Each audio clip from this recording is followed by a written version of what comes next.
To them, you're just a freak. Like me. They need you right now. But when they don't, they'll cast you out. Like a leper. See, their morals, their code. It's a bad joke. Dropped at the first sign of trouble. I'll show you. When the chips are down, these civilized people, they'll eat each other.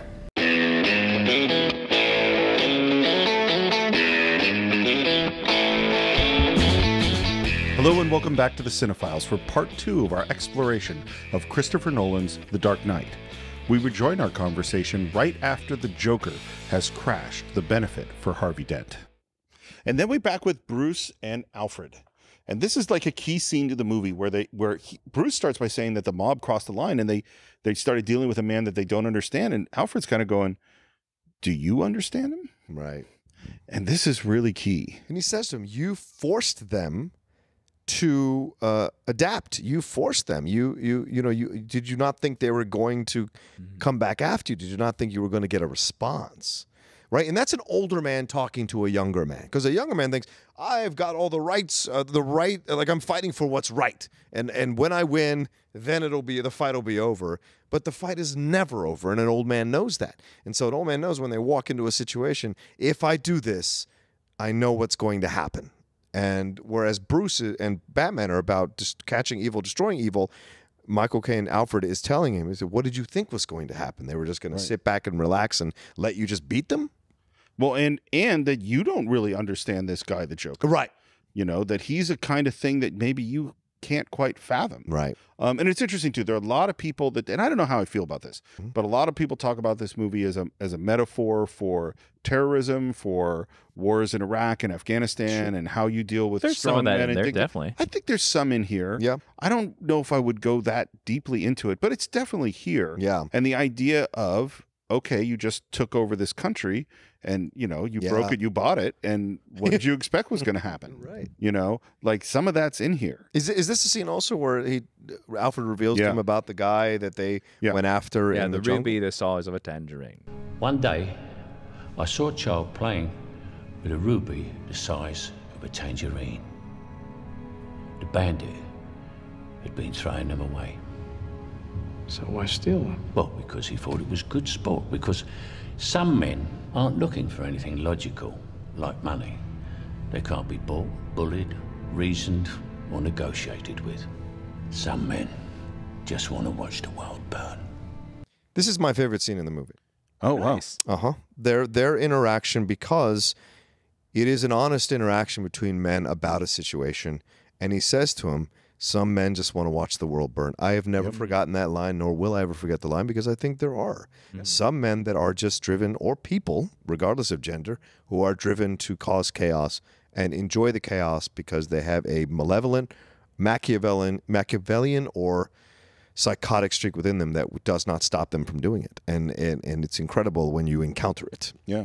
So Totally. I love this scene. Because it's the most serious Alfred is with him. He's the most serious in this scene. Mm-hmm.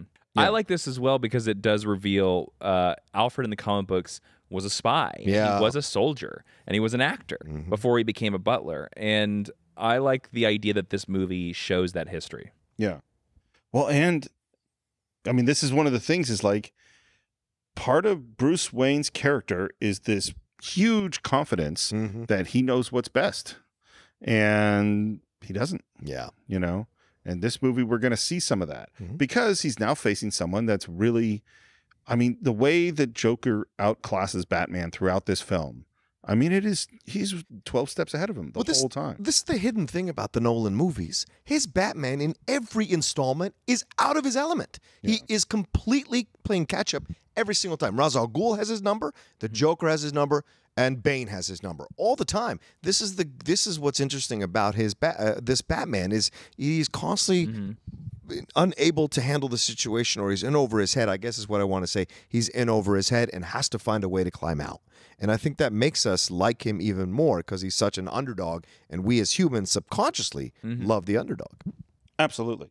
The Joker has apparently killed a guy named Harvey and a guy named Dent. And right before that, there's the shot where they had, I don't think it was the Sears Tower, but it's like one of the tallest buildings in Chicago. That Batman shot, that big IMAX shot. Oh, yeah. And that is also Christian Bale in the Batman suit on top of that tower. Yeah, wow. I couldn't do that. I have such a fear of heights. What if I give you several $1 million? Maybe, I guess. But it won't stop my body from shaking and going crazy, I'll tell you that. Joker's going after the mayor next. And then we go to this thing that's all very strange of them doing this weird ballistics test on this gun and this weird to get 3D imaging fingerprints. to get the... I'm like, oh, okay. It's a sign of how great this movie is that there's certain things that I just go, okay. Well, I kind of like it because he's a detective. So I like that he's doing a little bit of specifically think detective that I specifically think this scene was added because of the complaints probably. from Batman Begins where they were like, well, he wasn't a detective in it. Yeah, that's probably true. Yeah. It's funny because that's not detecting to me. Not really. That's just using some cool technology. Yep. Like detecting is figuring something out. Well, you say fingerprints, and that's detecting, to me at least. Sure. No, yeah. You men are smarter than I am, and this is all. I'm not saying that. No. It's a weird. I find it to be a weird scene. Back at Wayne Enterprises, Reese, who was the other guy at the board meeting, who I don't even think we talked about, who was investigating. Investigating the books of the Chinese company, has come to have a conversation with Lucius Fox because he didn't find anything new in the Chinese companies in Lau's books. Yeah, but he did find some interesting things in Wayne Enterprises books, which is basically he has figured out that Lucius Fox is building toys for Batman and that Bruce Wayne is Batman. Yeah. And he would like $10 million a year for the rest of his life. I mean, I do appreciate that he's not super greedy. Like he could have said $100 million a year. Like he just said 10. So. But because he wanted to do just enough to get paid, but not just enough to piss off. Just Wayne. enough to have some fun every year, but not too greedy. And Morgan Freeman, Lucius Fox's response. Oh yeah, the best. It is the best. Let me get this straight. You think that your client, one of the wealthiest, most powerful men in the world, is secretly a vigilante who spends his nights beating criminals to a pulp with his bare hands? And your plan is to blackmail this person? Good luck. Good luck with that. Good luck with that. And you see the guy's face fall, and he sort of sheepishly moves away. And then Lucius reconstructs this fingerprint off the bullet. Okay. It goes a little too far for me. And then by the way, and they say, there are 4 possible matches, and then we never do anything else with that. Yeah, that's why it sort of bothers me. Is just like because it just leads him to the room that oversees the parade. Right? Is that where that takes him? I think that's it. Like that. Like that's it. Okay, that's a fair complaint, I think. And speaking of which, we're at the parade, and there's snipers doing security. Their mayor is making a speech. Bruce finds these guys tied up and gagged. And even I'm a little confused about exactly what happened here. So there's a timer on the window, and these are fake police that are, or I think that the Joker has replaced in the honor guard. In the honor guard, it's the honor guard. But those are Joker's men now, right? Yeah, in the honor guard. So the Joker replaced. He took out all of the honor guard. Right. And they're the ones those tied are the guys tied up. And Joker's henchmen are all they replaced. So them. why is the thing with the window happening? Because is that the plan to kill Gordon? No, I think this is the point where the Joker starts anticipating Batman.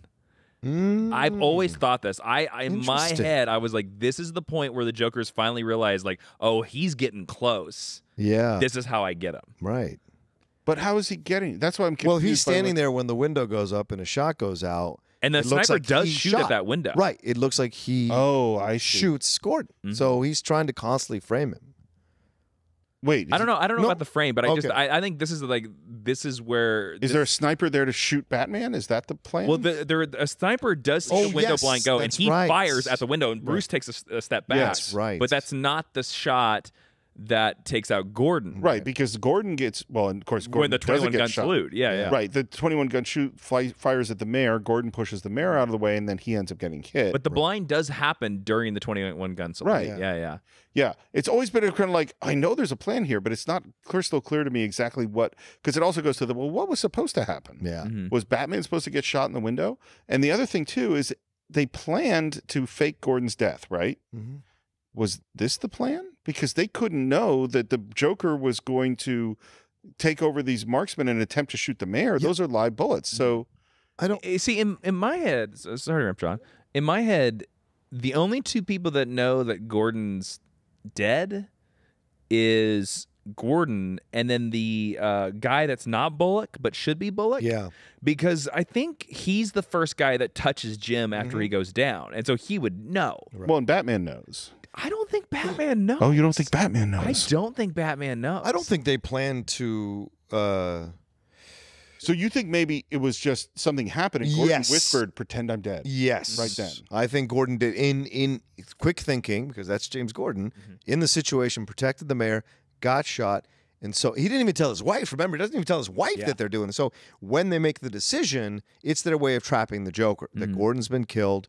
And also, Batman goes to his house and like sort of mourns there. So I don't think Batman has any idea. Oh, so Yeah, maybe because she Batman yells doesn't at him. know. She yells at him. She definitely yells at him. Yeah. Because the police go to tell Barbara Gordon that Gordon is dead. Right. And the other thing is that Harvey Dent has grabbed this one fake cop. Yeah. And is threatening him. That is a weird looking dude. Played by David Desmalchin, who is actually an Ant-Man. Yep. He plays like Kurt in Ant-Man. He's the Russian guy. Yeah, he's the Oh. Russian guy in Ant-Man. Oh wow. Yeah. This is the first movie where like I reckon, but he is a weird looking dude. He's he's also in Blade Runner 2049. Yes. He's the coroner, I believe. Yeah. Yeah. So Dent is threatening him, and he seems to kind of gone round the bend a little bit. Right. But then don't they figure out that he's like He's a patient from Arkham. Well, is what yes. Batman later says, which I was like, Right. yeah, tie it back in. yeah. He's not going to tell you anything. Harvey calls Rachel to tell her she's not safe, and she says, "Well, the safest place for me to go is Bruce Wayne's penthouse." Hello. Batman's His got, bed, Harvey. Batman's got Eric Roberts, and there's a great moment of Batman hangs a lot of dudes off roofs. He does like to do that. It's a standard move, He and still does it in Justice League, so he likes to Yeah. do that, Right. dude. and Eric Roberts It never goes old. it's like you won't kill me. You know, you won't kill me. And I don't remember what it's. I know. Yeah. He drops him off the roof because we're actually only like 3 stories up. Yeah. I like that. It's a good variation. I do off the too, because roof. that's just enough pain for Batman, but it doesn't kill you. You're right. Yeah. Breaks his leg. Breaks Jesus. both of his legs, I Both. think. Yeah. And this is where we sort of set up. Eric Roberts is the first person to say it. You want to find the Joker, all you got to do is take off your mask. That's what the Yeah. Joker really wants. Mm-hmm. And now we're back with Harvey Dent. He's got a gun to this guy's head, and he's got his coin out. And I should have said back at the trial, we established the coin for the first time, his father's lucky coin. Yeah. And Rachel says as he's flipping it about who's going to do the cross-examination back at the trial, she says, "You shouldn't leave that to chance." And he says, "I'm not." Which is, of course, a key piece of information. And now he's going to flip the coin about whether or not to kill this guy. Yeah. What do you think he's going to do here if Batman doesn't show up? I don't know if he's going to kill the guy, but I think it bothers me that they kind of use the coin in this way. I've yet to see anyone do this effectively on film for Harvey Dent. And I don't know why it works so effectively in the comics and why it has yet to ever work in a live action film. And this is my personal opinion. I don't think it's not organically presented in a way that makes sense to me. I agree He's with just you. going to flip his coin in front of I think Rachel. it's maybe the suspension of disbelief. Because Yeah. It very much is like a villain trademark thing. Yeah. I actually think Harvey kills this guy. You would. You think he would? Oh, Well, kill this guy? because this is sort of the first scene in the movie that really illuminates what I think is the real theme of this movie, and that is that not violence, but I was going to say like events can cause men Yes. to make men like act evil because of desperation. And I think this is Harvey Dent's moment where he's like, I've got to kill this guy because I've got to get to the Joker because Rachel's going to die. Oh, that's a fair point. And I think this is desperate Harvey Dent is what I really, because this is kind of the last thing. And even hopping in the back of the SWAT van that we're going to see him later do is almost an act of desperation as well. And this is the point of the movie where we see our 3 heroes all act out of desperation. Gordon has to lie to his wife, which is something he really shouldn't do. No. And his kid. And his kid. Harvey may have to kill a man. And Batman decides to give up his identity in this scene. Yeah. He's like, I'm going to give up. I'm going to give up being Batman. So all 3 men are acting out of desperation. That's a good point. To stop the Joker. And also, this may be the first time we start to see that he has this ability to go evil, right? If he's going to kill him, if he's desperate enough to put himself in this situation, as we see in a little bit in the press conference, he's the kind of guy, he's guy that like plays loose and fast with the rules a little bit and pushes the boundaries because he has this, once again, this desire to prove himself, desire to be like it. That sometimes can be turned into an evil thing, and so this may be the beginning of his turn, so that when he turns and the face thing happens, it's not as dramatic of a turn as we might think. Now, John, can I ask you a question? Yeah. Would you have rather this scene have happened without the coin? Well, if you establish the coin already, it works. Okay. But I think from the beginning the coin is an issue for me because I agree with Rachel. I'm like, that's a stupid way to use the coin. Like, oh, you're just going to flip it and you're going to turn. Is this how you became successful? You became a DA by flipping coins for cases? Like that to me, it bothers me a little bit. It leaves it too much to chance. Now, I get it. Like, I like other versions. Well, but there is no chance because it's a two-headed coin. That's why I'm going like, well, what was So it's not scarred? Not yet. Not yet. It's only in the bombing is it scarred. Well, doesn't he say heads or tails, though? Yeah, but it's a two-headed coin. Oh, I see. That's why he's not I leaving forgot anything to that. chance. Well, Steve, you've unlocked the. Yeah, there you go. All right, you no, win. But You that- win, Steve Morris. But that, first of all, I love to win. Second of all, that's why I don't understand is because I'm like, it's heads on both sides. Isn't it insane that I've never realized that it was Oh. two heads until now? Wow. I've watched this movie like probably 25 I mean, times. At least. and I've never caught that.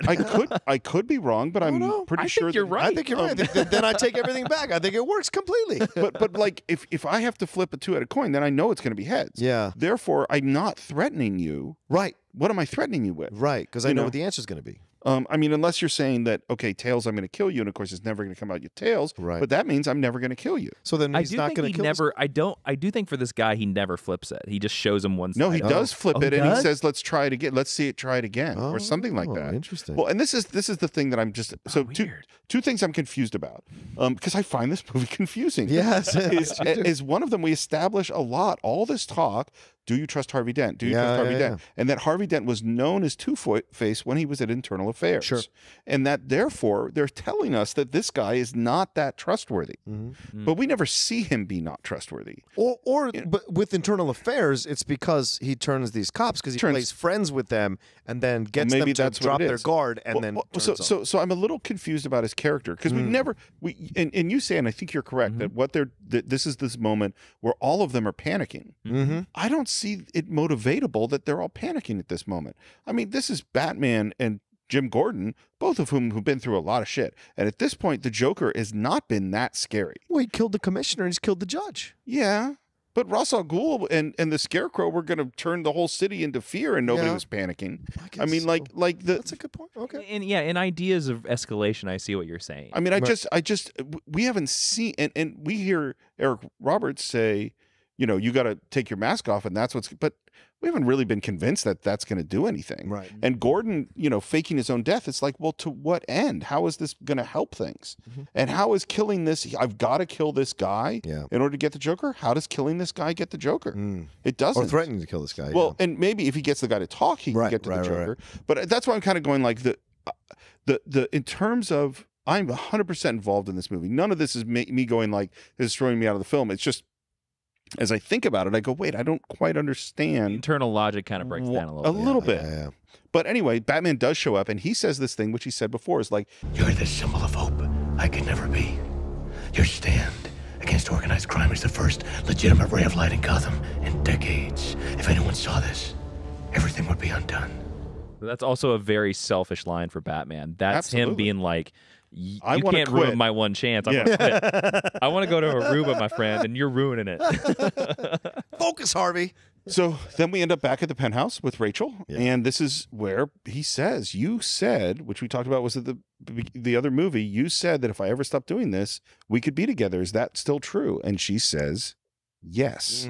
And they kiss. Yeah, she's cheating on Harvey Yeah. by kissing him. But because it's even a more than complex cheating on him. relationship. She's not just cheating on him. Yeah. She's not just kissing another dude. Yeah. She's telling another dude, I love you, and if you do one thing, I'm going to drop my other guy and be with you. Now this is a weird scene for me because it is what is Rachel's motives here? Does she tell Bruce this because she thinks if she tells him this, he will protect her from the Joker? But also, we have this running subplot of Harvey has apparently asked her to marry him several times. Yeah. And she still says, nah. Yeah. But then later on in the movie, Rachel's like, yes, yes, yes, yes. And we learn from the note that's going to happen the very next day that Rachel was never going to go with Bruce, no matter what. That she had made her decision. So, yeah, was this her protecting herself? Well, I think, and you know, and I don't want to speak out of turn for a woman, but maybe in this particular case with this particular woman, sometimes people I think in anybody relationships they have to sometimes explore their options, and because of the longer game that's being played here, and that for her is she has a longer history with Bruce. They were childhood sweethearts, and they have best friends, and then they have a possible relationship, and there's definitely an attraction in Batman Begins and all that at the end. And he's Batman. And he's right. He's Batman. And that's damn sexy. That's right. And she's the one that's always been telling him that he has to stop doing this. Like she from Batman Begins into here, no matter who the actress is, they're telling him the same thing. And so when he has this moment where he has this interaction with her, she kisses him because she still loves him. So maybe she's not done with his feelings yet, which is why she can't commit to Harvey 100%, because she has to finish this relationship first fully before she can give herself fully to Harvey. So in having this interaction with Batman, with Bruce now, she realizes, oh, I still have feelings for him. Oh, I made out with him. I really need to take a step back and look at this before I make any decision. I think for me, that's much more likely than that she wants protection. Okay. Because nothing in her character throughout the movie, I mean, a guy pulls a gun on Harvey, and she's just kind of happy and turned on. Yeah, she punched the Joker. She punches the Joker. Yeah. She goes out a window, gets caught by Batman, and she just kind of makes a joke at the end. Yeah, she says, let's not do that again. She doesn't seem to be that scared a person. But now it seems like he's really made this decision to turn himself in, because he and Alfred are like destroying evidence. And this is one of my favorite scenes in the movie. I love Bruce saying, "What would you have me do?" in Michael Caine's Endure. Endure, Master Wayne. Take it. They'll hate you for it, but that's the point of Batman. He can be the outcast. He can make the choice that no one else can make. The right choice. Today I found out what Batman can't do. He can't endure this. Today you get to say I told you so. Today I don't want to. And again, it comes back around at the very end where Bruce figures out what Alfred was telling him. But I love their last beat where all the lights are turning off, and they're the jokes. And Bruce is like, "I'm going to tell him it was you. It was all your idea." And we also have the "but I did bloody tell you." It's really funny. Yeah. I don't think Alfred was maybe the right choice to raise this poor orphan kid. What? How dare you? I think maybe someone a little more compassionate might have helped him out. I don't know. It's funny because I love the Alfred Bruce relationship. I do too. I love it so much. And I'm one of those people that I believe Alfred is Bruce's real father, more so than Thomas Wayne ever was. You don't mean that genetically he actually... No. Okay. No. Just of course he is. Yeah, absolutely. Martha, you look good at her, Sam Martha. Yeah. That's a whole other storyline. I think this little kid is just so broken that that no matter what Alfred did, because Alfred is very loving. Yes, he is. But he also, when the 11-year-old boy, is basically going, "I'm going to avenge my parents and fight." Alfred is going, "Yeah, okay. How can I help you do that?" Well, because he's a soldier. So it's in his nature to do that. Yeah. To trade him to help him fight. I also think he's just like, hey, this little boy is actually talking after seeing his brother, his parents brutally murdered in front of him. Okay, sure. You want to go be a ninja? Great. Well, without him, we don't have Batman. That's right. No, absolutely. Right. I love having Batman. I'm really saying that psychologically, in a real world, the decision of leaving this kid with this ex-soldier butler guy and just going, all right, I guess you guys are cool, maybe wasn't the best choice. But it's going to be over now because Batman he's going to turn himself in. We're at a press conference. Into the movie. Yeah, Harvey Dent is up there making his speech, and at the end he says, "Yes, we got to bring in this Batman guy," and then he says, "I am the Batman." I am Spartacus. I am Iron Man. Yeah, right. I was going to say, turns that Iron Man moment around, and Rachel's pissed. Yep, Rachel's pissed. But this is one of those. This is one of the moments where I'm like, I get a little bit upset because I think her decision is rash to write the letter, to do this. It's not from thought. It's from a reaction to Bruce not stepping up and taking the mantle, which is something wrong, I think, to vindicate him for, because he has clearly put his life on the line numerous times to fight crime and do whatever. And so for her to get mad at him for the one time he didn't step up and stop Harvey from doing it, instead of being compassionate and understanding that maybe he was thrown off by the situation, she writes the letter and shows up and tells Alfred, why did he do it? Oh, yeah, okay, because he put Harvey on the blah, blah, blah. So it gives her the reason to leave Bruce in a way that isn't proactive, it's reactive, and I think they undercut Rachel by doing that in the story. But it works for the emotional beat of what they're going for. It just bothers me a little bit that it's a reactive instead of proactive. Because I hadn't thought about it that way before, but I think you're totally right. Is that how you saw it too? That her writing that letter is a reaction to Bruce not standing it's like up? a last minute thought. See, I hadn't thought about it, but now that you say it, I think that's. I think you're right. I think it is a reaction to that press conference. Yeah, interesting. Harvey kisses her goodbye. They're going to transfer him off to another jail, and we're getting into this SWAT thing. Seems to be something going on with that SWAT driver. Don't quite be paying a little bit more attention to it. Doesn't talk. It's even one of those things. I remember the first time I watched this movie, and the number of times they cut to inside the cab just to hear the annoying guy be like, "Oh man, don't drive there!" Like I was like, "What is going on? Why do we keep going for these jokes?" And so, actually, to be honest with you, I'm so glad that it was Gordon, because otherwise I'd have been like, "This is the worst edited scene of all time." And we're heading off in the truck, and this is a great action sequence. Phenomenal action sequence. We go down, and there's like a burning fire truck, which sends us down into this underground area, which I think is Lower Wacker Drive in Chicago, and a garbage truck comes up, and it knocks. I love that the moment where it knocks a car into the river. I mean, that is just really, really cool. And the semi truck that says slaughter inside. And the truck opens up, and there is the Joker. And by the way, how they shot this was there's a device called an ultimate arm. And the ultimate arm is it's like a big jib mounted on top of an SUV. So there's a crane that's driving 30 miles an hour.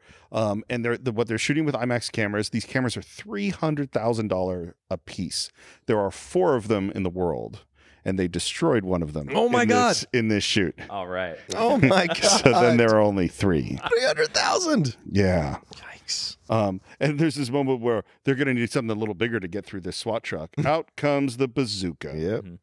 And here comes Batman in the tumbler. And I love the and there, we have a great, beautifully designed car chase action sequence. I love the design of when he goes prone forward into the tumbler. Yeah, that is such a cool thing. And that was in Batman Begins. Yeah. This is the best use of Zimmer's music. Oh, it's fantastic. And I love the yellow glow of the whole, like the nighttime shot. Yeah. All the yellow through it is incredible. And there's basically the tumbler blocks a bazooka shot, I think. And that kind of wrecks the tumbler, and you think he's out, and then the front wheels start spinning, then out of the tumbler comes the bat pod. Goodbye. This thing is cool. Yeah. It's really cool, although I don't think physically it's possible. It's a real bike. Like, no, I know it's a real bike, but like, no. Coming out of the tumbler? Yes, coming out of the tumbler. No. And then also like the way there's several shots where he like does these weird glides, these power slides around corners, and the front wheel with the guns does this perpendicular twist, and you're like, that's not physically like I get that it drives forward and turns like a bike, but like this stuff, no. And this is what they do. They establish something that's physically somewhat realistic, and then they push it. And this bike, by the way, was really, I mean, they spent like 6 months developing this thing, and it's a real motorcycle, and the guy, I think his name is Jean-Pierre Goy, who is the stunt driver, and the way they did it was he got on this thing the first time. He could barely control it. He gets off and he says, why don't we change this and this and this? They make some changes. He rides it again. He makes more suggestions. And this goes back and forth for months until they figure out how to actually ride this thing. It's a smart way to take out your Batmobile, but still have a piece of the Batmobile still be there, because it was always one of my biggest irks of Batman Returns when the Batmobile got taken out in that movie as well. And then he had the little locomotive thing that was really ridiculous. But this one, I'm like, okay, the Batpod's, I would say, as equally cool as the Batmobile, the tumbler in this. So absolutely. Yeah. Oh, totally. And he goes, I was wondering, so he goes through a mall. Is that the same mall from Blues Brothers? Shot in Chicago. I don't know. Batman's pretty. He also has a lot of collateral damage in the sequence. Yes. He blows up a lot of people's cars. Yeah. And he doesn't care about that mall. Like he almost runs over a couple people in that mall. Like that's the one thing about the Nolan Batman. He does not give a damn about civilians. No. I don't kill. Yeah, he doesn't kill. But I'm happy to fuck up a lot of shit. I'll blow up your car at any moment. And you might be right next to the car, and who knows what's going to happen. Now, in the comics, they sort of do a thing that the Wayne Foundation, like, gives a lot of charity away. So, like, Bruce Wayne takes care of these people. But we get no semblance of that in this movie. So, to me, that just makes this Batman a dick. He drives up, he shoots this line into the truck, and then we do this unbelievable, as you mentioned before, flipping a truck. It's real. Which is real. Yeah. He missed!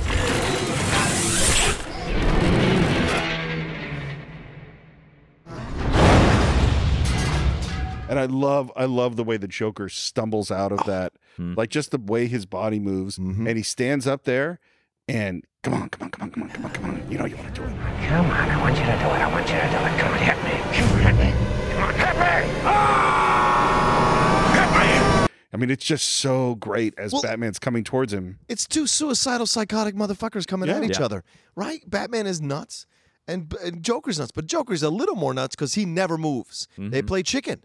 And Batman is the one that almost destroys his borders. And I love that the Joker, after Batman destroys the Batpod and turns to look at him like he doesn't understand why he did it. Yeah. It's great. It's like, wait, I thought we were going to slam into each other and see what happens. Well, because, and for him, why'd you chicken out? When he goes, hit me, like him to be killed by the Batman, therefore violating the Batman's code, is the perfect way for him to die. Which is the crux of the Joker's whole purpose in this movie. To get Batman to break his code. Well, and to prove that his code was really bullshit. You know, which, by the way, having someone break their code doesn't necessarily mean their code's bullshit, in my mind. But in the Joker's, it certainly does. And I even love, like, Batman goes down, he's unconscious, and I love the little skip that Heath Ledger does going up towards him. And apparently his suit's electrified. And then just as the Joker maybe was about to kill Batman, who shows up but our good friend Jim Gordon to take the Joker away. It's so great reaction by him, too. Is, oh, come on, give me just one more minute. I just love those reactions. And this was a good reveal. I remember like, in the theater, like this was like a surprise. Because I actually, knowing the type of filmmaker Nolan was, I thought he actually had killed Gordon. I really did. I think I was 50-50. I think I was like, did he just kill Gordon? And then we get this great moment pulling the knives out at jail. It's just a Which was in every trailer, like the 39 knives and lint or whatever. Yeah, it's great. And Gordon now apparently is chief police commissioner. Woo. Everyone's clapping, including the Joker. That shot of him clapping is amazing. Gordon's wife slaps him, as you should. Deservedly. Back in jail, there's this heavy guy whose insides hurt. I don't feel good. You're a cop killer. You're lucky to be feeling anything below the neck. Please step away from the bars. My insides hurt. I don't know what's going on with that. And then we find out a really key piece of information. Harvey Dent's gone missing. Because we saw him get into the car. Montoya put him in the car. Ramirez put him in the car. So Dent has gone missing from that point. And I did notice, and Rachel. When I noticed this last week when I watched it, they do hold on Ramirez. Quite a bit, which I did not notice the first time I saw this movie. But once you know the twist, they hold on Ramirez pretty good. It betrays it completely. And Gordon is interrogating Joker, and then he uncuffs him. Why does he uncuff him? Well, we're finding out in 2 seconds. I don't think we are. Really? Why does he uncuff him? What do you mean? I mean, good cop, bad cop? Yeah. Maybe. Because Batman's coming out to take care of him. Why does he have to be uncuffed? Well, to give him a fighting chance. Why? Well, it's the civil thing to do. I think Gordon does the right thing in this moment. So when you're going to torture a prisoner, it's civil to give them a fighting chance? Yes, I think so. Here, I'm going to give you a hammer. He's going to have an M16. But there is a great moment. You have a weapon, though. Because we've been mad at me. We've been in a very dark space. And then Gordon, the light comes on, and there is Batman standing right behind him.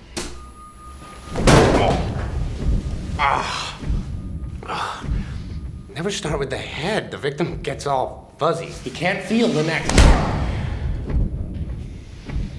See? The scene between the two of them is incredible. I think this is sorry, John. I think this is one of the best scenes in all of cinema history. It's so amazing. It's so electric, the way it's edited, the way it's acted. I don't want to kill you. What would I do without you? Go back to ripping off mob dealers? No.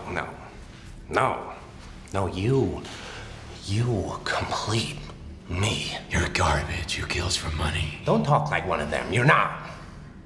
Even if you'd like to be. To them, you're just a freak. Like me. They need you right now. But when they don't, they'll cast you out. Like a leper. You see, their morals, their code. It's a bad joke. Dropped at the first sign of trouble. They're only as good as the world allows them to be. I'll show you. When the chips are down, these civilized people, they'll eat each other. See, I'm not a monster. I'm just ahead of the curve.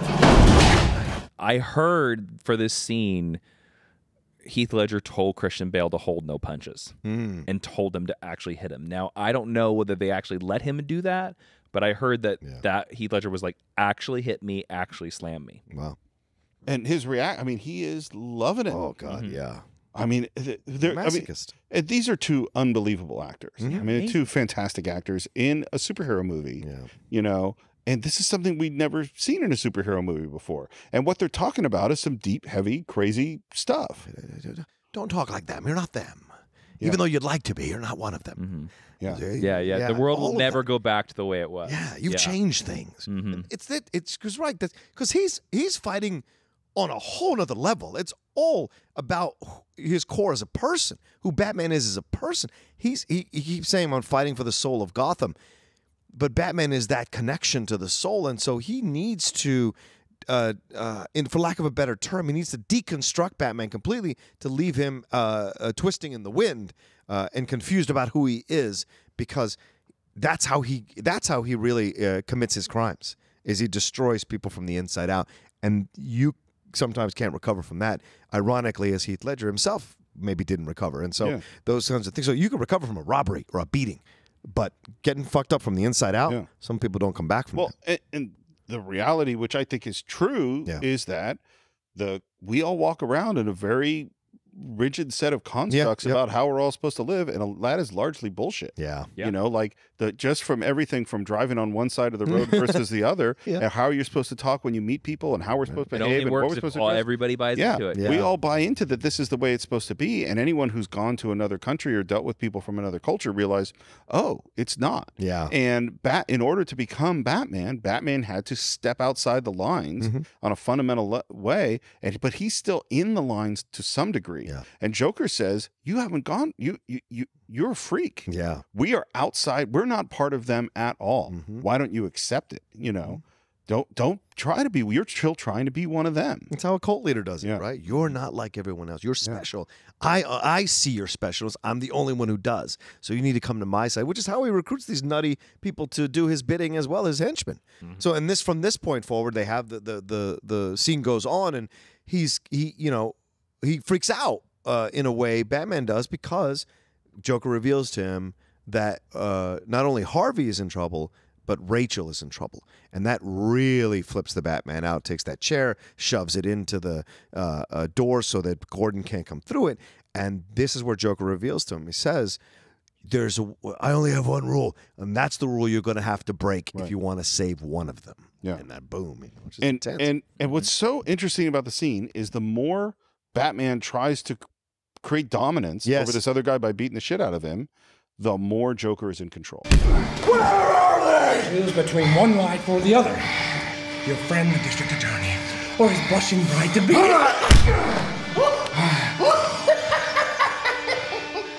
You know, which is true. Which is true in life. If someone fucks with you to the point where you are out of control, and that person has all the control, no matter what you do to them. Which leads into that thing that I talked about very early on, that this is a Joker that can predict the chaos very well. He knows exactly what Batman's going to do. That's exactly the reason why he flips the addresses. He knew exactly which one Batman was going for. Yeah. And Batman says, I'm going after Rachel. Yeah. And so he heads off. And Also, a big DC Easter egg, 52 52nd Street. What's that? 52 is the number of universes in the DC multiverse. Oh, that's funny. That's hilarious. And I remember when there were just 3. Yep. That's how old I am. So Batman heads off, and Harvey Dent wakes up, tied up, surrounded by drums of gasoline or something, and he hears Rachel's voice. Rachel? Harvey! Oh, Harvey, thank God. Are you okay? I'm all right. I'm in a warehouse. They got me wired to these oil drums. I am too. In the meantime, Joker wants to make his phone call. He keeps asking for his phone call, and in comes this other cop who is, I forget what his Bullock name. Light. I don't remember what his name is. I don't know what his name is. And Joker starts fucking with him. Oh man. And you know what? It seems to me, if you've explained who the Joker is, I've seen him for a little while. Yeah. If I walk into a room and he starts to ask me a question, I go, I gotta go. Yeah. Why the reason they decided to put a cop inside that room is a little bit where you have to let this plot bend a little bit. Yeah. And what ends up happening is and we kind of go back and forth. So he's fucking with this cop, and then we go back to the conversation with Rachel. And she's talking about, one of us is gonna make it. Harvey is panicked, knocks over his chair, knocks over one of the drums. Harvey, what's happening? You see that gas go across his face. And and you're just like, okay, we're here. Yep. We're getting to this point. And then Joker has this speech of, do you want to know why I use a knife? Do you want to know why I use a knife? Guns are too quick. You can't savor all the little emotions. You see, in their last moments, people show you who they really are. So, in a way, I knew your friends better than you ever did. He knows but he's a master psychological manipulator. He knows exactly how many friends did I kill. That didn't work. Yeah. And then he says, well, I use a knife, and then he finally breaks him by saying, you see, I can tell you which one of your friends was a coward and which one of your friends wasn't. And that is like, for a cop, killing other cop, that's like a line that's huge for cops. Which also layers in this piece of plot that we hadn't heard before, that there must be other murders that we haven't seen on screen. That's a great point. There's a lot of other cops. Like, why would this cop be so effective? Yeah. If the Joker hasn't been, there's a lot more Joker murders out there that we haven't seen scenes about. Well, and we continue to reinforce this Joker philosophy, which is that there is a truth underneath humans, and there is a facade, which is a lie. Yeah. And that all you knew was the facade. Because I use the knife, I know the truth. Right. Right. Now, I'm not sure that is true, but it is certainly the Joker's. There's only one way to find out who's got a knife. Yeah. I don't. I don't either. I'm breaking a pool cue in half, boys. That cop goes to beat up the Joker, and apparently that doesn't go very well. No. Nope. Because Joker ends up with him as a hostage, and they're just asking what he wants. He just wants his phone call. I just want my phone call. Yeah. And the clock is counting down. Joker gets on the phone, dials the number. This is one of the most disturbing things in the movie. Is that a phone? There is a phone in that guy's belly. He kept talking about it, and that is a bomb. And apparently Joker knows just where to be the person who's not affected by that bomb. Yeah, that's another point of this movie where I'm like, okay, look, he's mystical. That's that's the only way you can accept this, because how does it get to the point where every other cop in this station is affected by this explosion, but he is not? Yeah. We're back to Rachel and Harvey. Rachel tells him the answer to the question, which is yes. But Harvey can't even hear it because he's too freaking out about trying to survive and save her. And who shows up with Harvey? But Batman. Yeah. He's at the wrong place. No. You also forgot the great part where Gordon goes, "Mount the curb," and then I always wondered, like, don't you have like police radios? Isn't there like a car maybe in the neighborhood that you could call? Somebody close? Someone a little closer to this? Because Batman, when they show him driving to his spot, it looks like he goes back down underneath that underground street. Yeah. Like, they do a quick shot of him, and it looks like he goes back that route. Yeah. So it kind of seems like Batman went quite a ways away to get her. Well, and the Or other get great him. thing is that not only did Batman realize he's in the wrong place, but Harvey sees Batman and is like, why are you coming to get me? Yeah. No! No! No, not me! Why are you coming for me? And Rachel starts to say something else. Harvey, it's okay. It's all right. Listen. Someone. It's one of the greatest deaths in superhero movies because she's mid-sentence. Mid-sentence. It drives the death. It's okay because listen, even harder. She was about to say something really important. Yeah. And we don't know what that. And she was trying to calm him down. Yeah. And says, it's a heroic death. I mean, Yes. you know, and again, this goes to why I'd say I don't think she was panicking. This is a brave person. Yeah. And the last thing we find out is that Joker is gone, and so is Lau, Right. the guy who knew where all the money was. Right. And then we get a shot. There are several shots in the film of the Joker that have no dialogue, that are so profound and weird and upsetting and haunting. And this to me is the most haunting of all of them. Joker with his head out of the police car. Like a dog. And Like it's a an IMAX dog. as well. Yeah. Oh, that's an IMAX? Yeah, if you watch Dark Knight on the Blu-ray, the scenes that are letterboxed are the 35 millimeter, and the scenes that aren't letterboxed are IMAX. Yeah. Oh, gotcha. Yeah, and that is one of those shots. This is my favorite shot of the Joker in the whole movie. It encapsulates the Joker. I totally Heath agree. Ledger's version of the Joker. 100% agree. He is. I don't know how he's driving that car with his head out the I window. think he's in the back seat. Yeah, but how's he driving it? Oh, Thug? I don't know. Who's driving the car? Who's driving Joker's car? That's what I'm saying. He's driving the car. He's mystical. He's Yeah. magic. Because he's sticking his head so far out that he would have to essentially be driving with his hand out. But he is so happy and blissful about what he's done. And Jason, you brought this up earlier, this idea of a plan. This guy lies when he says he doesn't have a plan. His whole world is plans. Yeah. But I don't think he even sees them as plans because they make so much sense to him as much as tying your shoe. If tying your shoe can be a plan, this is all just so logical and second nature to him that it doesn't feel like a plan at all. It just all makes sense. Well, he's a super genius. Yes. I mean, he's so far ahead of everybody else in the movie, and a lot of smart people in the movie. Yes, there are. You know, that, you know, it looks mystical. That's the only way we can describe how he's doing what he's doing, because he's like 97 steps ahead. He's killed all those cops, and then, of course, that explosion happens. And killing even more cops. Yeah, killing more cops. Yeah. And the explosion happens with Harvey, and Harvey, who had already been doused in the gas, the fire comes on his face, and now we have the beginning of Two-Face. Right. Yeah. Yeah. And him rolling around, you know, all that kind of stuff he's doing. And Alfred opens up the note and reads it, and that's when we find out that she was going to marry Harvey. Yeah.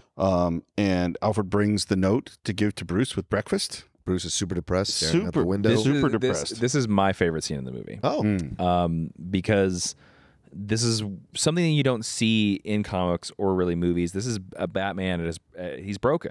Yeah. This is Batman that's broken. And they do this classic framing. It's so blue with the, like the early morning light, Yeah. and he's sitting there looking at the cowl, like holding it like it's a human head, looking at it.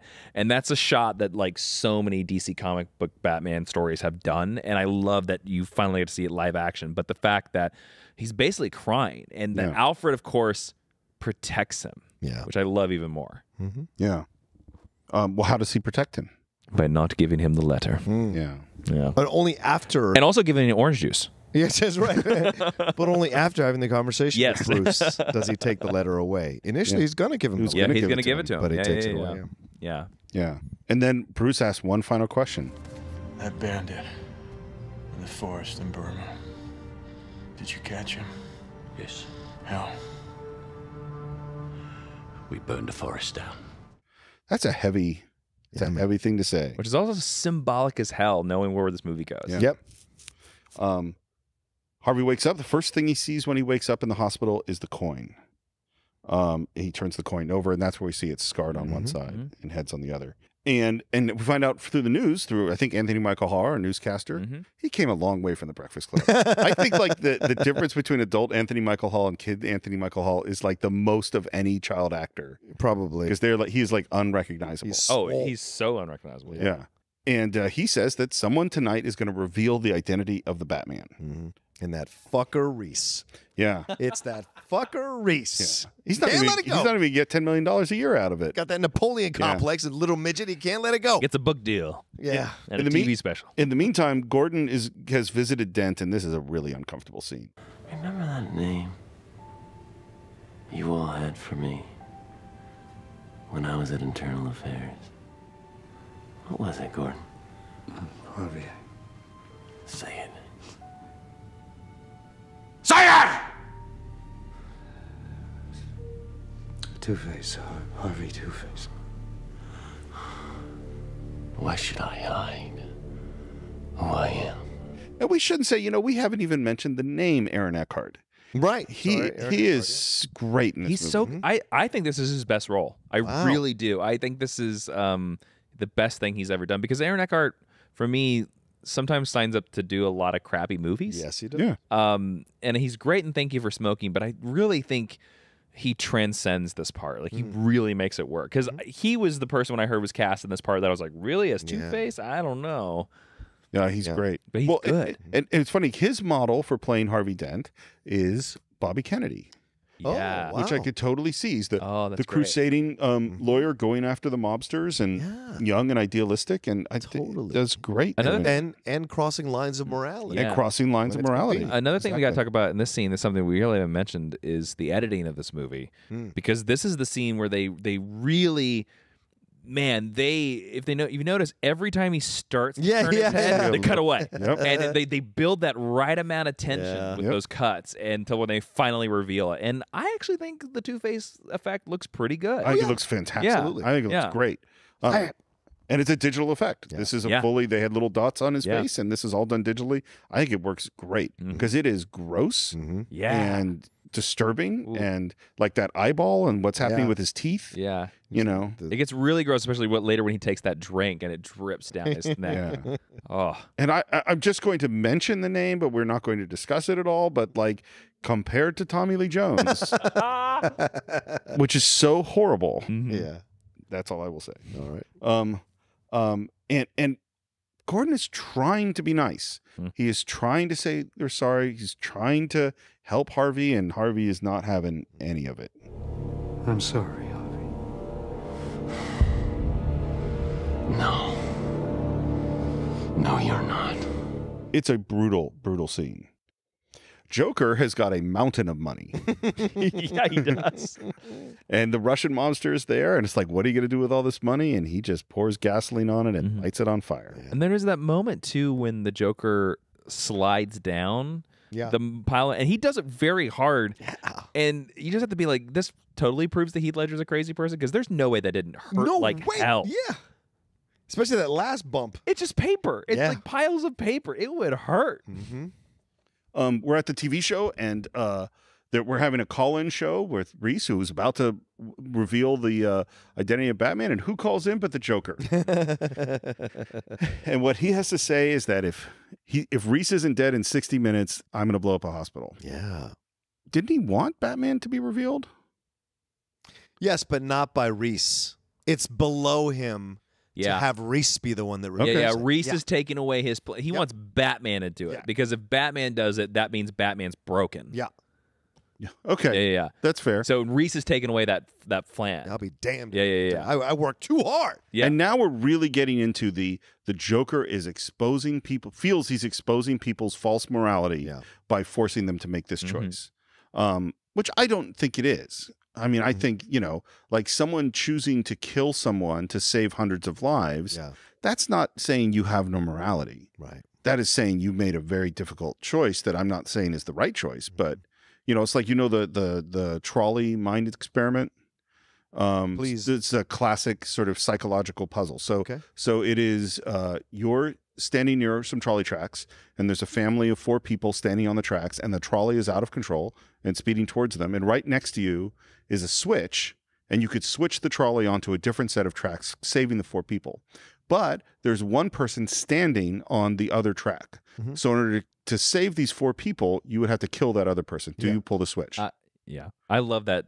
I've heard that same example, except in the other track, it's a baby.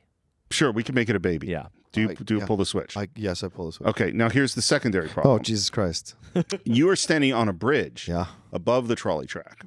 And there's 4 people on the track, and standing next to you is a big, huge 450-pound fat man. Okay. And you could push him off the bridge, and he will land in front of the trolley and slow it down enough so that the 4 people can get off the tracks. He will die, but they will be saved. Okay. Do you push him off the bridge? Yes. Okay, so what usually happens is about 85-90% of people will say yes to the first question. Yeah. And only about 25% of people will say yes to the second. Wow. Even though both of them represent sacrificing one life to save 4, Yeah. for some reason when you put your hands on the person, you have to do the killing yourself rather than pulling a switch. It's a direct kill. People feel different about it. Well, I'm a military guy. Yeah. Yeah. I would have said yes to both as well. Yep. All I can tell you, Steve, I'm a military guy. I got to look at the odds. Yeah. So anyway, this is the kind of choices that the Joker is forcing people to make. Did you just diagnose me as crazy right now? I don't think so. Okay. I think I did diagnose you as someone who, if you had a family member in the hospital, would you go kill Reese? Absolutely. Okay. If I had a family member in the hospital? Yeah. Yes. Yeah. Yes. If it was 300 strangers in the hospital, I would not go kill Reese. See, I would just take my family member out of the hospital because I've seen enough. That's not one of the choices, Jason. I've seen enough movies that I know the Joker's going to blow the hospital no matter what. That's a good point. Yeah. Well, but especially if I live in Gotham, that like less than a year ago, some guy tried to vaporize our water. Yeah, that is a good point.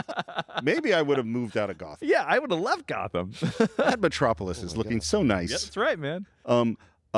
People are shooting at Reese, sending off cops to hospitals, trying to figure out what to do. Bruce is going through trying to find out about compromised cops. He sends some info to Gordon, who realizes that he's in the car with a cop who might be compromised because he's got someone in the hospital. Mm-hmm. And in through one hospital walks this very pretty nurse.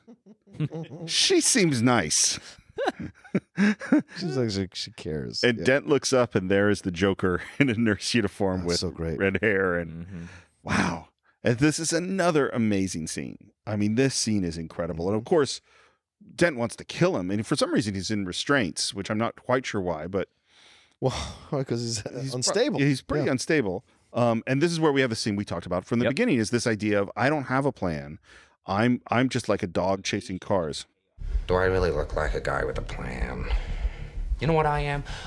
I'm a dog chasing cars. I wouldn't know what to do with one if I caught it. You know, I just do things. Which is a lie. It's all a fucking lie. I think he is an agent of chaos. I think he has a plan. Yeah, well, that's what I just think he knows. Yeah, he knows where the chaos is going to go. Yeah, he is definitely creating chaos. And then what does he do? He pulls out a gun and he hands it to Harvey Dent. And what's amazing in this scene is there's this thing that links Joker and Harvey Dent, which Joker says that chaos is fair. And then Harvey Dent goes to flip the coin. And Joker's like, oh, I like this. Because the coin is also fair. It has no morality to it, but it is fair. And they're the same in this sense, you know? And of course, we don't actually see what happens. Right. Yeah. It's an amazing scene. This to me is the point that this is the Joker testing Harvey. This is the Joker setting up, as he says later in the movie, his ace in the hole. Yeah. And he's testing Harvey. And he puts the gun there because he's going to see what Harvey's going to do. Because if Harvey goes this way, he knows he doesn't have his ace in the hole. But if Harvey goes the other way, I mean, we have to assume that Harvey, face up, clean side, because that's the only reason the Joker walks away. But assuming the gun is loaded. Assuming the gun is loaded. Which I think it is. I think it is too. I think the Joker is crazy enough to die. But I also think that the fact that Harvey flips the coin is where the Joker gets his proof. Gotcha. Yeah. Yeah. Absolutely. Yeah. That's exactly. And what's funny is, I mean, let's be clear. Two-Face is a very strange character. Yeah. And the Joker looks at him in 20, 30 seconds, goes, oh, I get you. Yeah. I know what's going on with you. Yeah. And likes it. We built it. Yeah. I mean, not intentionally. He didn't make that guy have his face burnt off. True, very true. You know, he didn't know. I don't know that he knew about the coin. But I think when he gave the two different addresses, he knew he was killing Rachel. Yeah, I think absolutely. Yeah, and I think he knew he was going to drive. He knew this guy Batman nuts. was going to do it. Right. His Batman's Batman. Yeah. And speaking of Batman, Bruce Wayne, not Batman, is driving a Lamborghini and crashes it into the cop car, saving Jim Gordon and Reese. And Reese. I love this moment in the movie. because, and I've heard a lot of people like poo-poo on it because, you know, it's him in the Lamborghini, whatever. This is Bruce Wayne. He's in a Bruce Wayne suit, in a Bruce Wayne car, acting like Batman. Yeah. Yeah. This, to me, is the point where Bruce accepts, I'm Batman for good. Oh, No. interesting. I'm Batman for good. That's really I interesting. cannot. I've lost it. I will never not be Batman. Huh. That is fascinating. And I think him putting the car out there, like making the death sacrifice, because he could have easily died with that, is him being like, I'm Batman all the time now. Yep. And yet we do have a great Bruce Wayne button of, do you think I should go to the hospital? You don't watch the news, do you, Mr. Wayne? Which is great. And back at the hospital, the Joker walks out of the hospital as it blows up. This is just, you know, it's one of those. Heath Ledger is so fascinating to watch when he's not talking. He's just, and part of the key to it is that it stops and he looks around and plays with his little, you know, detonator thing. It's amazing. No, I can't remember if the story is true, but it was an improv moment that it did not go off when it was supposed to go off. Yep. So he improv the moment until it did go off. Yep. And it's a real building. The real building that he's actually standing in front of. Yeah, I've heard that too. I've heard that as well. That when he clicked it, it was supposed to go off, and there was some sort of delay with the actual. Yeah. And so he just kind of was like, because he knew that they only had one take. It's an amazing moment. And it changes his body movement and pace. Like when he's wearing the dress, when he's being the nurse, it's a you know, it's a thing like Little- this. yeah. It's a little. I wish you all could see Roka's little move that he did because it was good. It's a little Chaplin-esque. It is. And that's the thing that I enjoy about Heath Ledger's performance. I know we got to get to the finish because we've been running for so long. But like the thing that's incredible about We're really long. Does it matter? It's really long. Dark Knight's a long movie. But I know you're right. But by the way, I probably already turned this into 2 parts. Oh, could So you this really? is In your mind? probably- Yeah, really? great. Okay. I don't know where, but Sorry. Good. That's Sorry all I right. made this long. I just All mean right. No, I knew it was good. I just mean we got to get to sleep. But the whole idea of his performance, the thing that is incredible about the Joker, which you really love about Heath Ledger's performance, is that he seems to be having a blast, and that no matter all the terrible things he's doing, the thing that the audience loves about him is that he is almost childlike in his glee at being the Joker, and those moments. Like him, messing with the whatever it is, the detonator until it blows, is another charming moment for him, you know, and so it's interesting. There's a fun fact in this scene as well. This scene has a connection to Arrow.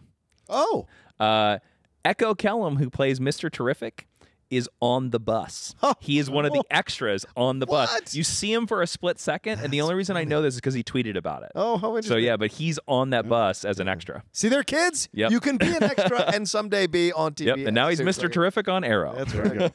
So I'm going to move a little bit faster through some of this stuff. I'll shut the hell up. That was not in my intent at all. That was not what I was saying. Harvey Dent has gone missing. He goes after some of the cops that were working for Joker.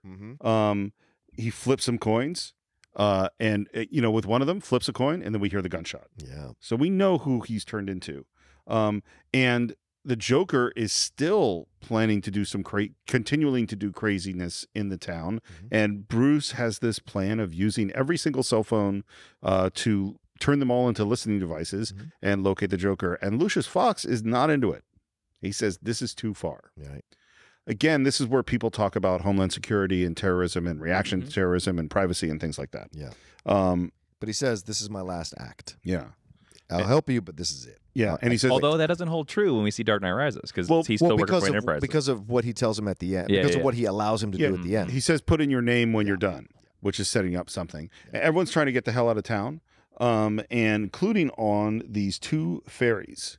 And I think this sequence is just remarkable. Yeah. This is really amazing, which is we have one ferry that's all the inmates from prison, and we have another ferry that's a bunch of civilians with a bunch of National Guards on it. No, I forget. Why was it that they decided to move the inmates? I don't understand why they're evacuating the city, to be frank. Yeah. I mean, the Joker blew up a hospital. Right. But it's not like he said, I have a nuclear bomb. That's in the next movie. Yeah. Or fear gas. That was in the previous movie. Well, I don't know. Don't you evacuate the inmates first because you don't want the inmates to be mixing with the rest of the crowd? Like, you don't want them to be with the right, regular but why crowd. are we evacuating the city? Oh, didn't he say that he was going to blow up the city or something like that? I don't remember that, but I do remember when people start running, he said, like, don't take the bridges. Yeah. Because I'm going to blow those up. Yeah. But I don't remember why people leave. Okay.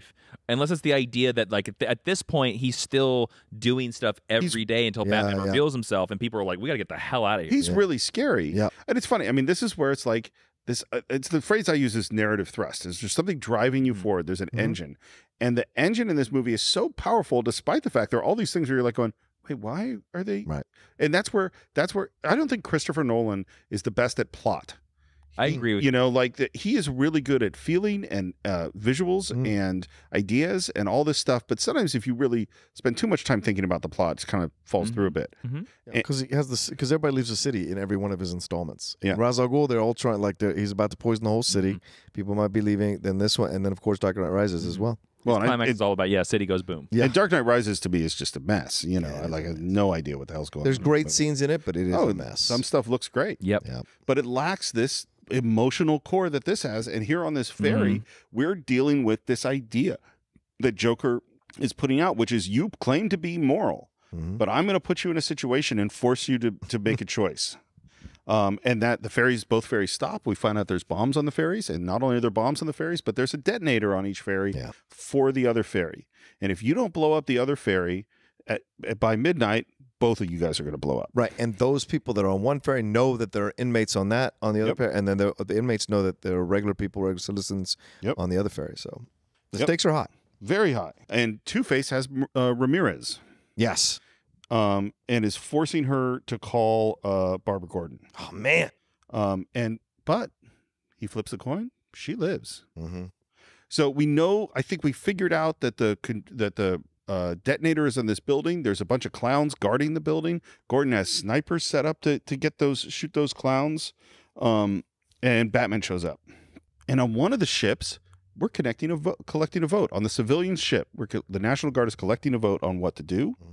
And the prisoners are arguing on the other ferry, and Batman wants 5 minutes.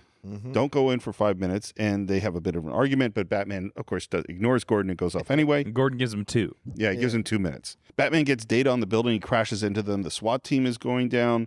Barbara calls Jim to tell her that Harvey has them. Yeah. A lot of stuff going on at the end of this movie. And one of the most disturbing things is that the clowns that they were about to be shot by the snipers are actually doctors and stuff that have tape on their faces and their hands are taped to the guns. Right. That's really scary. So that really upsets me. I like that little twist. I do too. Yeah. Batman takes out the SWAT guys. He kind of sends them off the roof all hanging. And on the civilian ship, they vote to blow up the inmates' ship. But then the National Guard is hesitating. And this guy gets up and says, "No one wants to get their hands dirty.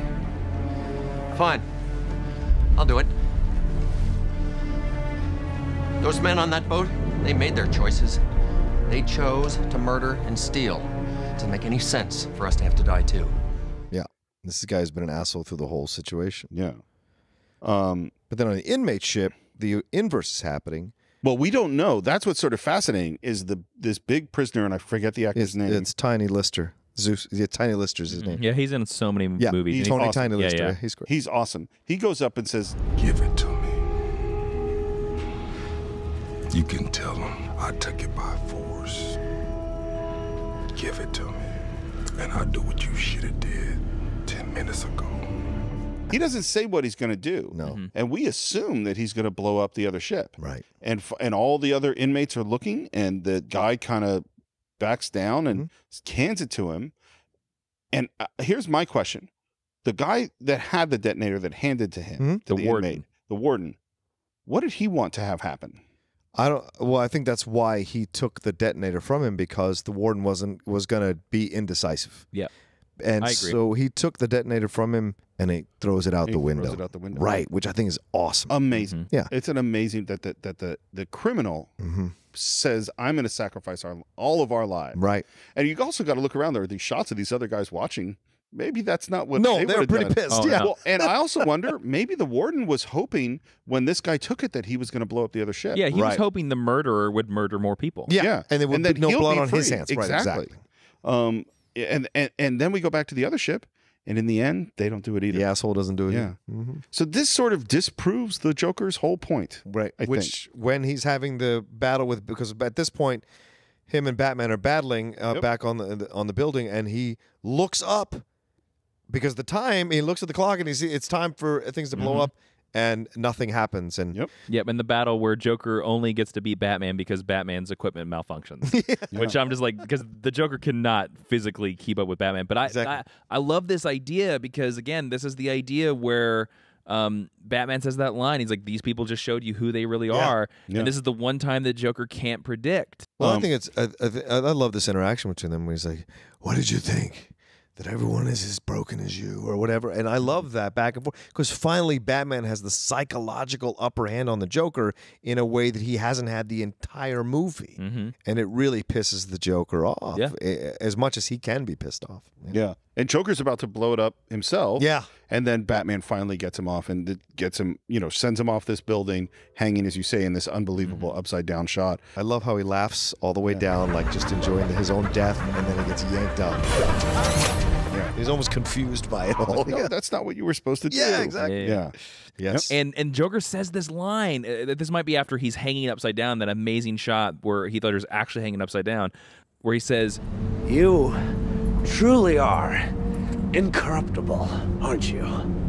Huh? You won't kill me out of some misplaced sense of self-righteousness. And I won't kill you because you're just too much fun. And so the Joker realizes he cannot break Batman, but then he says this thing, he's like, I feel you and I are going to do this for a long, long time. And I'm like, that sets up, he's like, I'm going to keep trying because it's just so much fun. Right. Yep. I don't want to kill you. What would I do without you? Yeah. Yeah, it's great. Well, and this is the classic Joker-Batman relationship.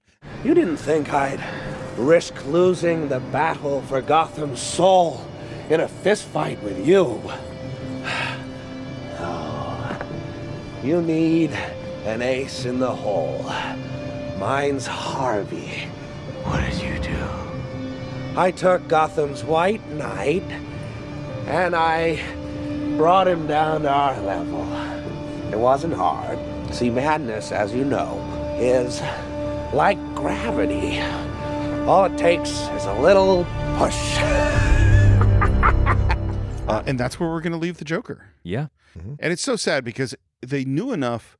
They decided to kill Harvey Dent, which I don't like. Yeah. But they knew enough. But they knew enough to not kill the Joker, and yet, ironically, and then Heath Ledger passes away in April before this movie released. January. January. So they could have. There was time to reshoot a scene saying that the Joker went to jail, I think you do the next movie without the Joker, or maybe have like a scene with him or something, and then you bring him back again for the fourth movie and make it this confrontation. And that's the shame of it all. They could have been a great, amazing series. And if you knew that Heath Ledger was going to die, I wouldn't kill Harvey Dent. Right. Right. Because he's got because we didn't get much time with him. Yeah. We're going to get a little time with him right now because he's got Jim Gordon's family, and Gordon is begging, please don't hurt them. And it's just a really rough This is scene. some great acting by Gary Oldman. We always get caught up in Gary Oldman's incredibly powerful performance as a professional. Even Romeo is Bleeding, if you remember that 90s movie with Lena Olin. He plays these really weird characters, True Romance, what have you. He plays these darker characters, Sid and Nancy with Nail and I. His history. You forget that he can play this really tender, vulnerable stuff, heartbreaking stuff. Yeah. And in that moment, he is legitimately so scared for the death of his child. He is willing to do anything. And he's so, like a dad would. Yeah. He's trying every tactic on the planet to get Harvey to stop. Well, and the thing that Harvey is, hooked on is, I had to tell Rachel everything was going to be all right when it wasn't. But he didn't have to tell Rachel. Rachel was consoling him. That's a great point. Buck. Yeah, that's a great point. That's a great He's point. Two-Faced. Jason Inman, boom. FTW. And he even does the horrible, which one do you love most? Yeah. Please, Harvey. Please. Oh, God damn it, will you stop pointing that gun at my family? No! We have a winner. Oh, Fucking brutal. hell. Sophie's Choice. Settles on the kid. James Jr. Yeah. That's his name? Mm-hmm. Oh, I didn't know Even in that. the movie and the comic books. He becomes a Batman villain in the comic books. And there's this thing of this idea of you were the best of us. He was supposed to be the White Knight. He was supposed to be the hero that was going to take Gotham forward. You don't want to hurt the boy, Harvey. It's not about what I want. It's about what's fair! You thought we could be decent men in an indecent time. But you were wrong. The world is cruel, and the only morality in a cruel world is chance. Unbiased, unprejudiced, fair. He flips the coin, it comes up scarred, and he shoots Batman. The kid is going to die. Please don't punish the boy. Please punish me. I'm about to. He's telling he's telling Gordon to lie. Mm-hmm. Gordon does, which is really brutal. Yeah. And then there's Batman. Well, the question I would say, so we see Batman tackle Two-Face, and then he's holding on the edge, and he lifts up James Jr. to Gordon. Mm-hmm. Two-Face is on the ground. By the time Batman loses his grip, falls to the ground as well, we learn that Two-Face is dead. Yeah. Do we think that fall kills Two-Face? I go back and forth on that. Yeah, I do too. I don't know if he didn't kill Eric Roberts. Right. That's right. I mean, we had seemed like a much higher fall for the Eric Roberts one. It did. It seems like it's less than that. Yeah. I mean, you could die from a fairly small Oh, sure. fall. Hit your head at the wrong place, you know. And we can assume Batman survives because he's so armored up. And maybe Nolan killed him off because he didn't want to do the third movie. That's exactly right. Well, it just seems like it happens very fast. Yeah. And they even may come up with this choice really fast of like, if people find out that Harvey Dent became Two-Face, all of Gotham is gonna fall apart, which I actually think sounds kind of weird. And then, because they keep saying like there needs to be this symbol, and that's the only way Gotham survives. I'm like, I don't know if that's exactly true. Yeah. And then they immediately go to this other choice of, okay, we're gonna pretend that I killed all these people, which I'm not sure how you're gonna really pull off. Yeah. Particularly when, he had Ramirez, and Ramirez knows that. So is Ramirez going to lie about this thing? Well, but it's like, more of a public perception thing, because I don't know if I see it as more as like the city of Gotham's going to fall apart if they don't have Harvey Dent. I think it's more of Harvey Dent has put away so many people that if this comes out, every trial he's ever done is going to be looked at. Every trial. Yeah. And the idea is that he actually did a lot of good putting all these men away. We can't let them have a chance getting out. That's going to make things even worse than the Joker and stuff like that. And I think that's the reason why Batman. This is again, you talk about Sophie's Choice. This is Batman's Sophie's Choice in the movie, where he's like, I can let the truth about Harvey Dent come out, or I can actually save the city and play the criminal myself. Mm-hmm. I don't know. I love this ending. This is the only thing where I agree with the reason of why we needed to kill Two-Face, because without Two-Face's death, this ending doesn't happen. And I kind of understand it, because you're like, oh man, we knew about Heath Ledger. Wouldn't you want to keep Aaron Eckhart around? But all this at the same time, you have an ending this powerful. I don't know if you want to mess with it. Yeah. I agree. I mean, this all is. People say this now, still 10 years later. He's not the hero we need; it's the hero we deserve, or something like that. And so it's a powerful line. And Batman has done that. And of course, it bleeds into what Harvey says at the beginning in that interaction at the dinner. You live long enough to become the villain, which is very true. Right. People have second, third acts in life because they become the villain in a certain way, or people get sick of them. You see it all the time. I mean, I'm going through it now. People are sick of the outlaw in the Schmodown. They really are. Yeah. And so people are starting to turn on me because they're like, I don't want to see him in everything again. Like new blood, new blood, new blood. And so it happens. People were on my side and cheering for me to win the title. But ever since I've won the titles and lost them, people have slowly started turning on me, saying they're bored of seeing the outlaw over and over again. So it happens. You hang around long enough. How could people get bored of the outlaw? Well, they want to see new blood. That's how it is. Anyway, and so this is really the ultimate sacrifice he's given. He's willing. Yeah. He's built up this persona as Batman, and now he is willing to be the criminal. Yeah. To be hated and despised, and that is. And we go back to that moment with Alfred, where he said, "What would you want me to do?" And he says, "Endure." Take it. Yeah, endure. Yeah. And that's really what he's going to do. Great end moment. The song, everything. The cycle. The shot of the cycle. The Dark Knight. Yes. Oh, so good. Yeah. And it is unlike, I would say it is unlike any other comic book movie before or since, with its ambiguity, and it really leaves you with a weird thing. I mean, at the end of Dark Knight. Yeah, I agree with you. It does have such a strong, I would say, moral story throughout that really makes you think, because when you look at this movie, it's a movie with Batman in it. Yeah. It's a movie with Batman fighting the Joker in it. Right. And we're thinking about the issues and how the characters talk about the scene. I mean, we spent like a really long time talking about this character. This movie is so deep, it's so complex, and I think you're exactly right. There has not been another superhero movie that's like been this deep or this complex since. Yeah. I hope there's another one. Yeah. I do too. I really do, because this is a great film. Like, it's not even a great superhero film. It's a great film. So you just said exactly what I said when we walked out of that movie theater 10 years ago. Yeah. As I said, this wasn't just a great comic book movie. This is the first comic book movie that is a great film. Yeah. And I still really believe that. Very quickly on what happened, it made a ton of money. #1 film in 2008. It got a few Oscar nominations, including Heath Ledger for Best Supporting Actor, which really, he's really the lead, I think. You could argue, yeah. And it's some technical awards, but it got snubbed for Best Picture and Best Director.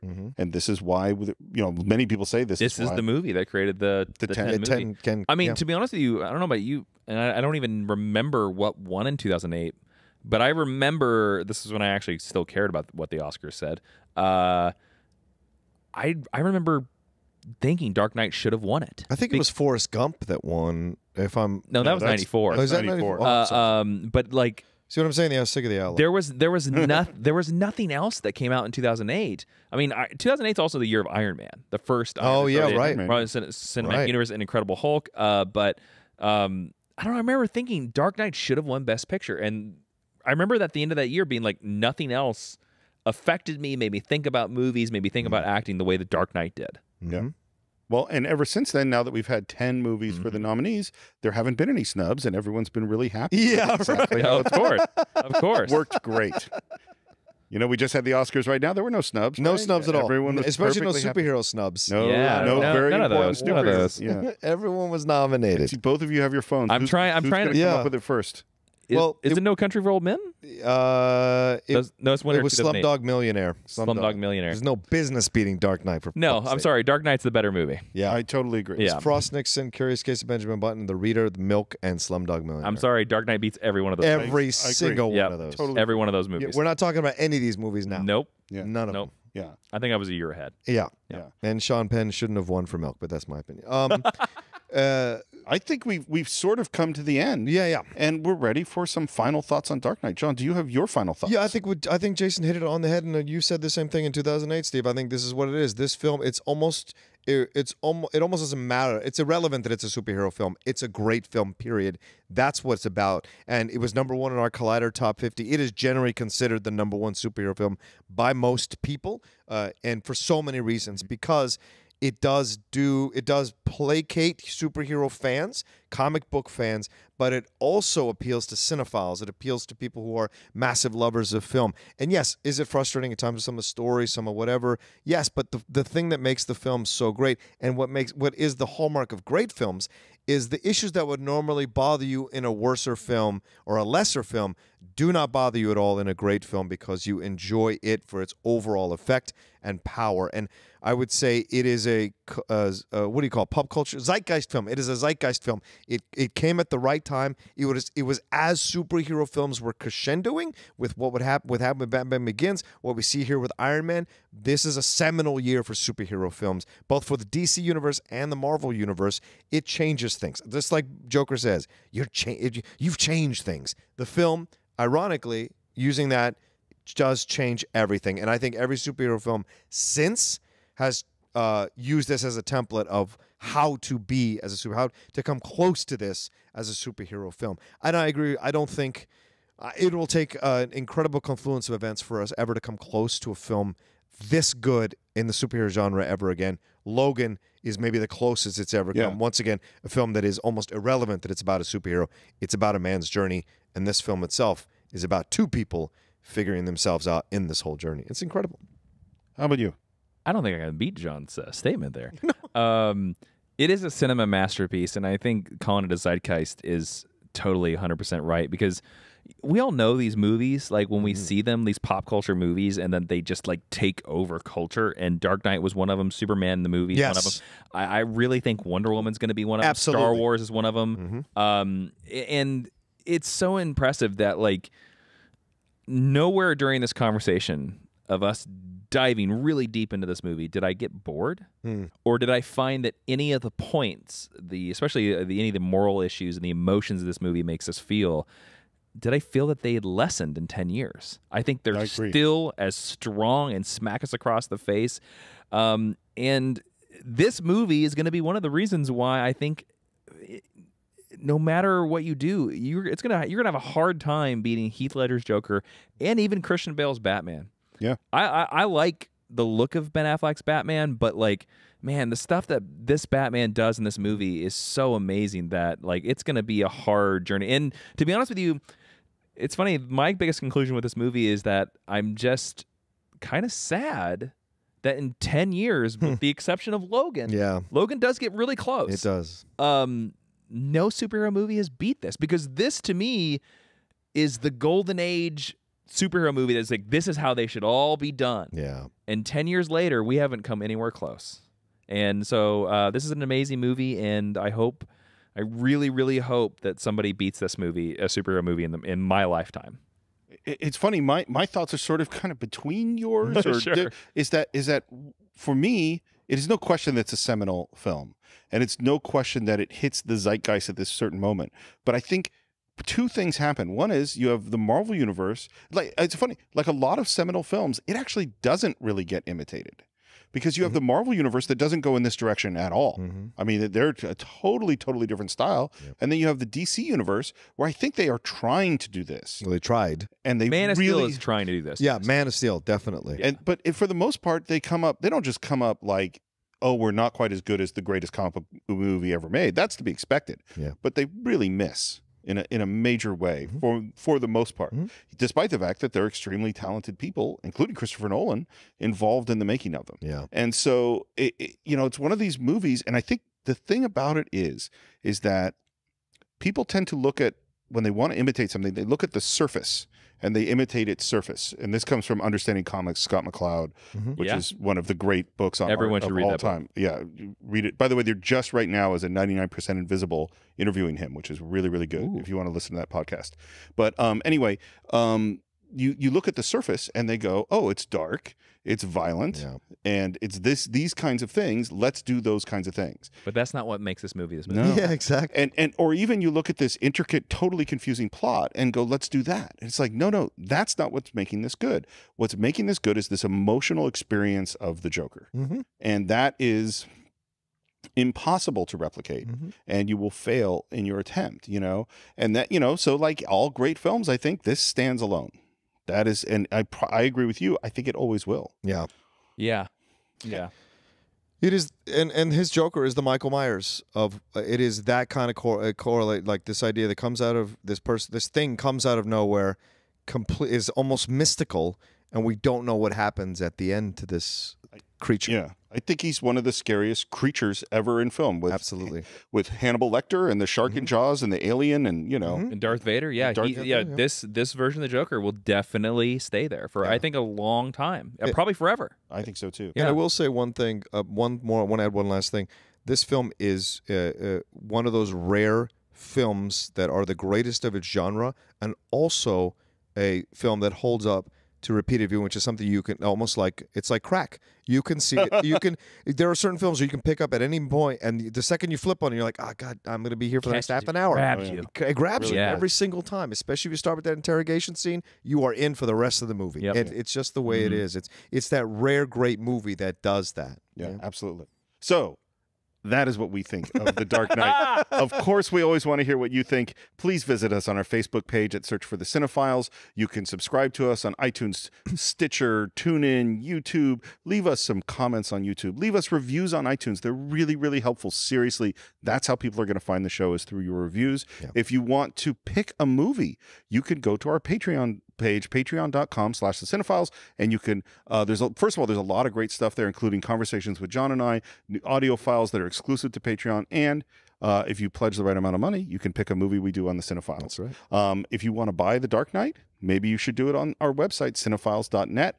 And as always, you can reach me at SR Morris. John, where can they reach you? You guys can always reach me at The Roca Says on Twitter and on Instagram. And I want to thank all of you for suggesting this movie and for voting for this movie. Absolutely. Steve and I, this is a film of ours. It's a favorite. And we talked from the beginning. We talked about how we were going to tackle this movie and when we were going to tackle this movie. And we kind of put ourselves in a corner by arbitrarily saying 10-year window for the movies. Right. And so we waited patiently for a year and a half to cross into that 10-year window of 2018 so that we could talk about this movie. So thank you everyone who voted and left comments.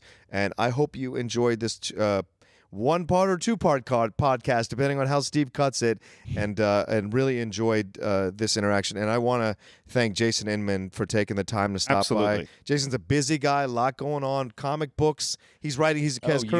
He currently has a second issue of his comic book out on the shelves now, Jupiter Jet, that he does with Ashley Victoria Robinson. And Jason comes and does stuff with Collider all the time in the Schmodown, and of course the host of DC All Access. So, guys, thank you so much. I was honored that I'm the guest for Dark Knight. I think that's a high bar, and I really appreciate that.